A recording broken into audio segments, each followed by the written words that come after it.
Hey guys, Scott with Past Masters. Hope that your studies are moving along well and you're going to be ready to take your exam soon. Let's take a look at this question of the day that we have here. Patty has a personal easement in gross to cross Harold's land to get to the beach. Which of the following events would terminate the easement? First answer, Patty's death. Let's see, Patty's death. Okay, so Harold's the one who owns the land. He is the one giving Patty the easement. So Harold is the grantor. Patty's the grantee. And these easements in gross are a little bit different than what commonly you think about when you think about an easement, which is an easement appurtenant. A easement in gross is issued to an individual. So there's not two pieces of land involved. It's issued on only one land, which means there's no dominant tenement.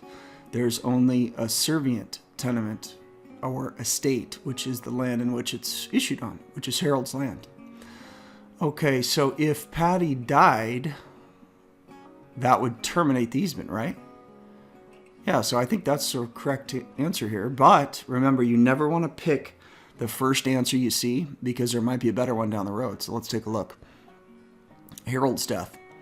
No, in a personal easement in gross, there's only two things that will terminate the easement. One is the death of the grantee, which is the person to whose the easement's granted, such as Patty in this example, or the sale of the property to a new owner.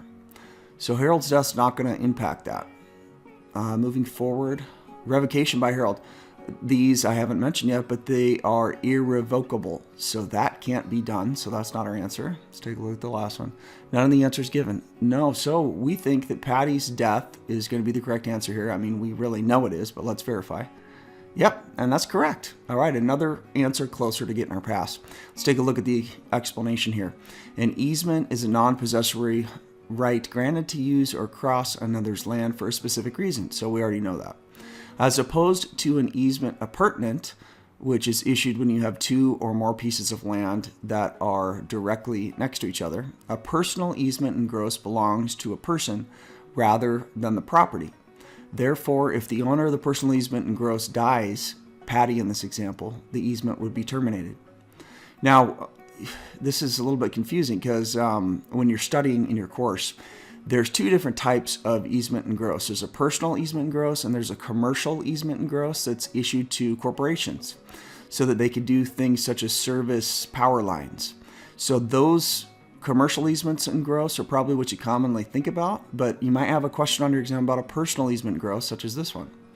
Further on with the explanation, an easement in gross is like a license. So remember, a license, Harold could have issued Patty a license to cross his land if he wanted to. And the benefit of that is it could be revoked by Harold at any time. But the difference here with an easement in gross is it is irrevocable for the life of the easement owner, for Patty. However, if the land was issued upon is sold to a new owner, it would also be terminated, as I mentioned earlier. Since there is only one piece of land involved, there is no dominant estate. I think I mentioned that earlier as well. The land the easement in gross is issued upon is the servient estate. Hopefully that makes sense. Maybe learn something new or reinforce something you already know, which is great. Keep up the hard work in your studies. Go on and get that pass, get licensed, and become a superstar real estate agent.